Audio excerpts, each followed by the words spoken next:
Welcome back to Always Almost Ryan. Today, a podcast with two Ryans talking about Goose. Hope everyone's doing very well on this fine Monday afternoon. I'm coming to you live from Bozeman, Montana. Just arrived a little while ago, ready for a couple of great shows over the next couple of days. Ryan, you just arrived back home from St. Paul. How are you doing? I'm feeling pretty good. Was at the last four shows, so I'm definitely a little tired. My voice is kind of shot, but feeling pretty happy with the run. I love it. I love it. And before we dive into last night's show, of course, a word from our sponsor today, which is Beekeepers Naturals. Powered by nature and obsessively tested, Beekeepers uses potent ingredients like propolis, pollen, and royal jelly and steers clear of added chemicals. In a day and age where we want to boost our immune system as much as possible, Beekeepers Naturals has many products from lozenges to gut health supplements to support us and tap into the magic of nature. Personally, I don't leave home without one of their propolis throat sprays, especially supportive when singing my heart out at shows. Use code STORMSOUND at checkout for 20% off your order at beekeepersnaturals.com. So, Ryan, let's start off. You went from summer to winter yesterday, going from Chicago to St. Paul. Yes. Tell me about the journey and the vibe, on the trip there and getting to the venue. Yeah. Well, yeah. I mean, I was getting sunburned standing in line in Chicago, and then I was getting frostbite standing in line in St. Paul. So Right. that was something. The drive was not the best. I mean, I'm used to winter driving, but it was not good visibility. It took quite a bit longer than I was anticipating. So it was in a little bit of a rush, but it all worked out. But yeah, it was below freezing out there, windy, snowing. Even standing in line, everyone was pretty excited, doing really well. I randomly met a couple guys from Fargo who were there, who I didn't know, which I feel like I know almost every Jam Band fan in Fargo, but met them. That was really cool. It was all their first shows, a bunch of my friends' first shows. So that was pretty cool. I was very excited for all of them. Yeah, I saw on Twitter you had a fish skeptic. Oh yeah, my brother-in-law. Your brother-in-law. Yes. What did he think of last night? Oh, he had a really good time. He's actually also a drummer in a jam band, local jam band, and he was saying Ben was like inspired him to use his toms more. So he said he focuses on the snare and the hi-hat too much, and I love it. Ben uses his toms a lot, and so he. But I'm not sure he's 100% sold, but I know he had a good time. He's getting there, and he had a good time at a show. That's the first step. For sure, it was great.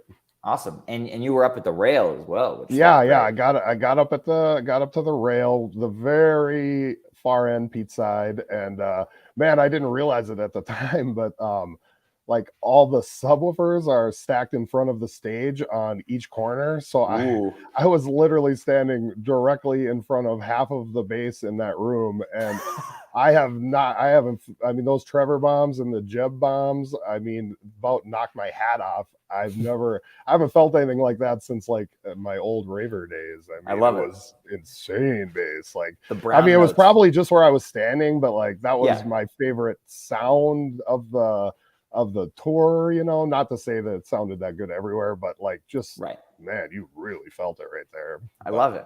So that was cool. They started pretty punctually last night too, only like 15-20 minutes after ticket time. I I was turning on the TV, like, getting ready to watch whatever, and I turn on and like Rick's tuning his guitar. I'm like, oh my God, like I was not expecting them to go on for another 20 minutes, which was great. I only caught the first set live last night, early flight this morning. But it was great, opening up with Dr. Darkness, Yeti, Turn Clouds, solid first set fare, band's feeling good. Peter having a good time during Yeti as he does. But how were these first three songs received? Oh, I thought it was really good. The crowd felt pretty energized to me. I was up front, so it's usually pretty good energy up there, but I thought Yeti was appropriate with the stormy weather outside, and same with Turn Clouds. They felt like good songs to play considering the drastic change in weather. And I think Dr. Darkness is a pretty good opener. It's kind of a nice place for it. Yeah. with a creepy intro, and then good spot for it. Get it going. And then my personal highlight of the show last night was the tumble loose ends. I love that this is the second consecutive vibey tumble into regular tumble. I hope this becomes a pretty commonly seen occurrence because it is amazing. I absolutely love the transition. I will say I think the one from the Ryman was a little bit stronger than the one from last night, loose ends aside. Right. I think the jamming had more direction in that version, but last night it felt they were kind of, doing that thing where they're just opening up the jam and seeing where it goes. And so while, again, we've talked about it on the pod a bunch, like while it may not totally succeed and be totally cohesive, like they're experimenting, they're not going to succeed 100% of the time. So it was cool. And, first full loose ends since October after much teasing over the last month or so. But how was this segment? Yeah, I agree. I like I like both tumbles, so it's fun to get them both together. And it's kind of the theme of the year, the patience. Felt like weren't. There was a point in the tumble where I was kind of like, I'm not sure if this is actually going to go anywhere. Like it was. It didn't do anything crazy, but then once it got into the loose ends, I was like, okay, this is where they were going the whole time, and that was friggin' awesome. I loved it, and like it's fun. I don't know why this is what popped into my head, but a lot of friends' first show there, I just made me think of that Cam guy who makes those fish videos. It was like, oh, you got a loose ends at your first show. Great. That just made me think of that for some reason. All these people who, were at their first show and then bam, they get hit with a loose ends. And then that's awesome. You got Noah, who's been to 50 some shows and still hasn't got one. It's kind of crazy. We all chase, I was really hoping for that vibey tumble. Maybe it'll come back later on in my run that I'm about to embark on here. You still got a chance. Yes. And then we get the Old Man's Boat into Mas Canada. Another great segment here. Peter dialing in that arpeggiator in the Old Man's Boat jam. First time we've heard that. I thought it fit very, very well. Seemed at times that they were like, maybe debating whether they were going to jam it out or go somewhere else, but ended up staying within Boat for a little while and then ventured out briefly and used it as a very nice, smooth segue into Mas Canada. Been a little while for Mas Canada as well. First one since Vegas last summer, 54 show gap. I was at that show. The crowd definitely liked the Mas Canada too. It was a lot of energy going there. I love Old Man's Boat too. And unlike Neil, I did not go to the bathroom during the first part and try and get back. I go to the bathroom during set break, like a reasonable person. Last night on the webcast, I tried the Old Man's Boat game, but with taking a shower instead of going to the bathroom at a venue. I missed it by like 90 seconds. But I was proud of myself for getting it, mostly within the time frame. But I'm looking forward to the bathroom report. Oh yes, I have a full bathroom report. Don't worry. Good. We got to get there. But yeah, was the crowd excited about the Mas Canada? Yeah, they liked it. I mean, I could feel the energy coming behind me. It was it was good. That's a fun song, man. I mean, it's a good dancer for sure. Awesome. And then SOS doing what it does best. Yep. I love SOS, man. I think it's the most underrated Goose song. Not that it's underrated, but I just totally, and I think that's also a great, it doesn't stray from the norm that much, but like every time it just hits, and man, that I think of it as kind of a 3-part song, and that like third part when Peter hits the organ. I just love that. Oh man, it's just so good. I was raging pretty hard during that one. Yeah, it's just that's a song too that like got my wife 100% sold. So we just love to get that one, And I love it. It was a really good version, and Rick's tone has been changing, so it kind of felt a little different than some of the other versions I've heard. Yeah, and as the old saying goes, every SOS is the best SOS since the last SOS until the next SOS.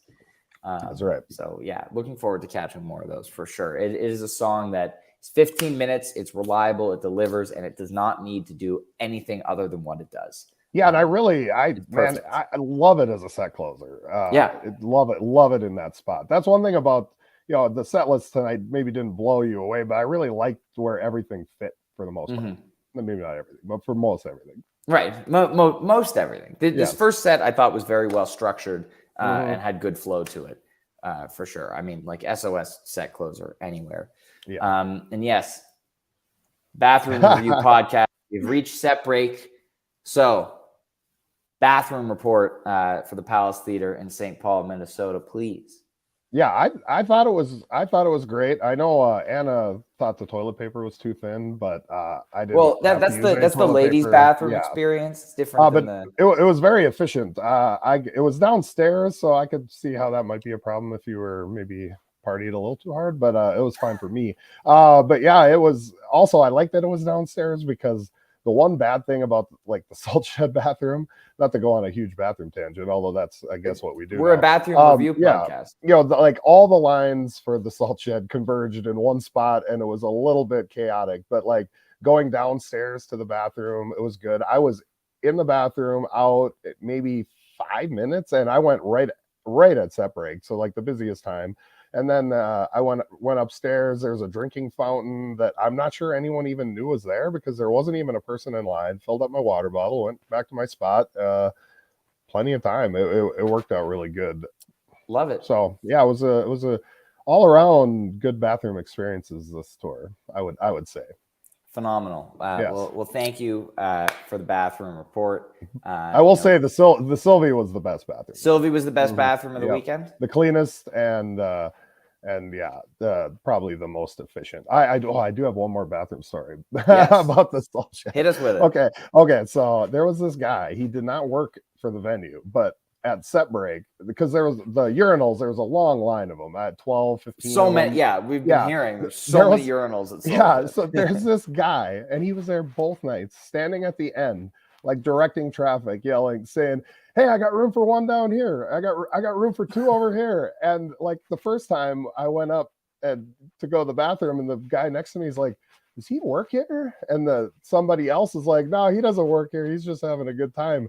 And I was just laughing my ass off about it. And then when I went in there the second night, he's back doing the same thing. And I was like, okay, this guy just like found his thing, I guess, directing traffic in the bathroom at set break. He was having a good time. The Midwest knows bathrooms. Thank you, Norman Fisher, for that one. Well, let's dive into the second set here. We open up with the Arrow. Nice Arrow here. Yep. Unfinished again. I feel like we've been seeing a couple of unfinished versions as of late. 2 of the last 4 versions have been unfinished, which, kind of rare for Arrow. I feel like they usually find a way to wrap it up. But this was fairly standard until the last few minutes. They hit on that like klezmer kind of vibe. They've been hitting on a bunch recently. Peter adding in some nice synth work to the jam. But what was this Arrow set opener like? I thought it was a great set opener. Got the crowd going right away, but yeah, I agree. It was pretty standard. Didn't a lot of, like most Arrows are, I guess. But I was kind of wondering if they might like sandwich it and wrap it up again later, but they never did. But yeah, it was good. I thought it was a great way to start the set, though. Yeah. Mm-hmm. Hell yeah! And then smoothly land in the Robert Donald. Yes, perfect time, perfect spot for that, I thought too. Yeah. This has really been, I think it's been in the second set for a ton of its recent performances, and I think it's really fitting in a second set landing pad spot, or just in the second set as opposed to being a first set tune. So yeah, go Bob Don.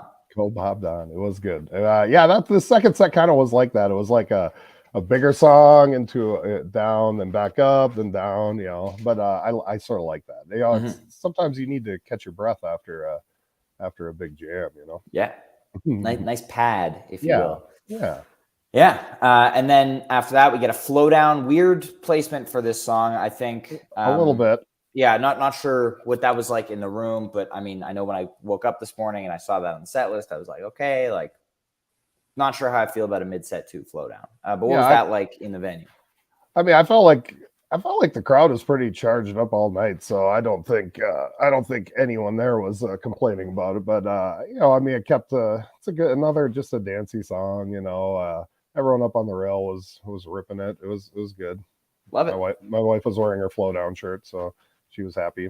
Oh, perfect. You You know, get the thing, and then yeah, the Arcadia we've been waiting for yes, for a little while. yes. 8-show gap, marking its longest gap since 2018. Wow. It hasn't been. I lied. Its longest gap since 2020. Okay. Its last still longest gap was the gap between 3/7/20 and Bingo Tour, which was 9 shows.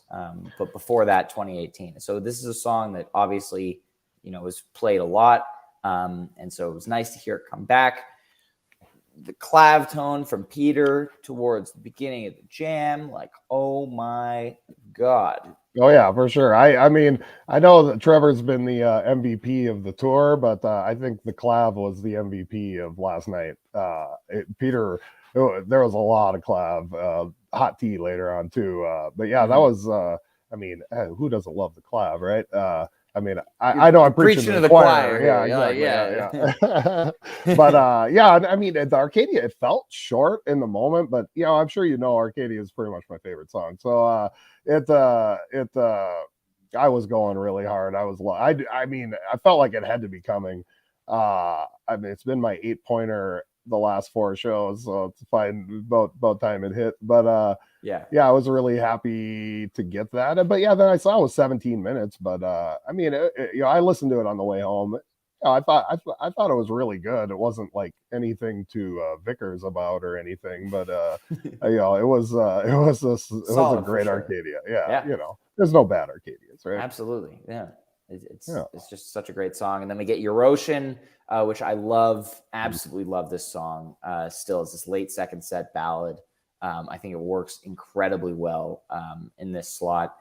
Did it feel like a dip in the energy, or was it well received? I mean, yeah, I think it was. Like I say, I like that landing pad after a jam like Arcadia. Personally, I'm not sure what everyone else thought. I wasn't really looking back too much, but right.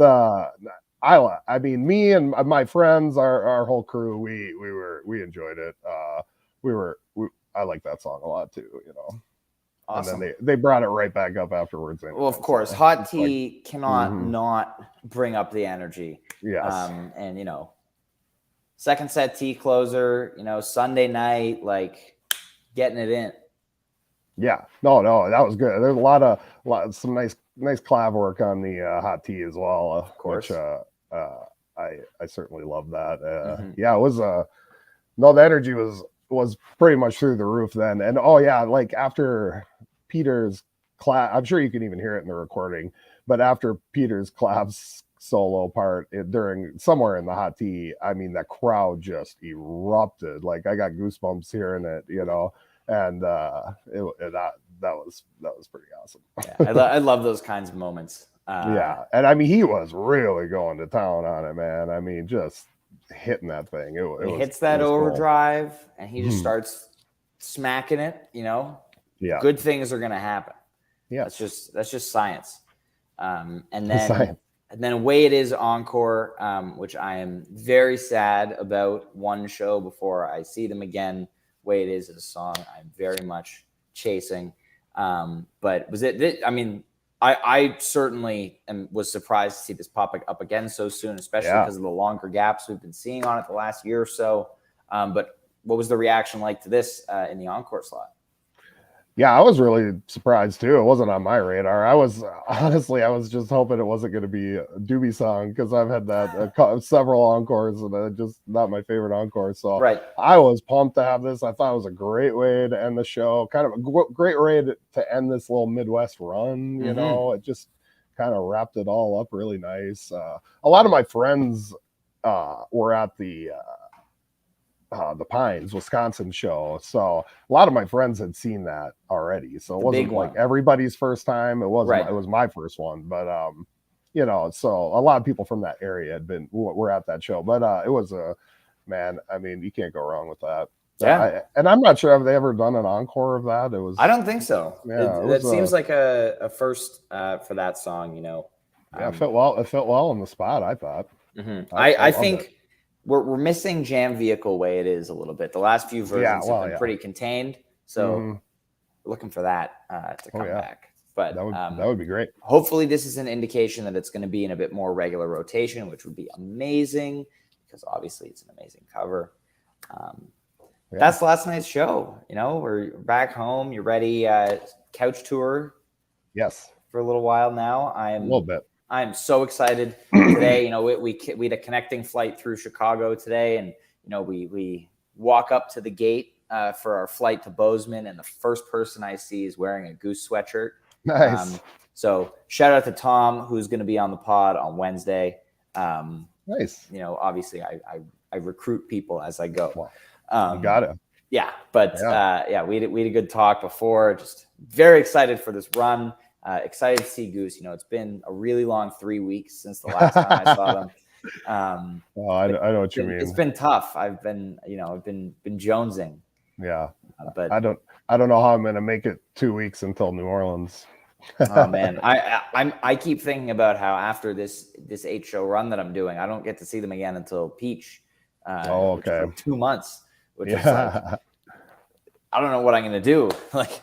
I actually do. I won't see them after New Orleans until September, so that's going to be a long run because the summer just isn't going to work out. But whatever. I'll take what I can get. I'm not going to complain about getting 6 shows in a short amount of time. Exactly. Yeah, we're gonna enjoy the shows that we are seeing here. Of course, everybody enjoy the night off tonight from Goose. I will be watching Fish, which is nice not to have to choose between the two tonight.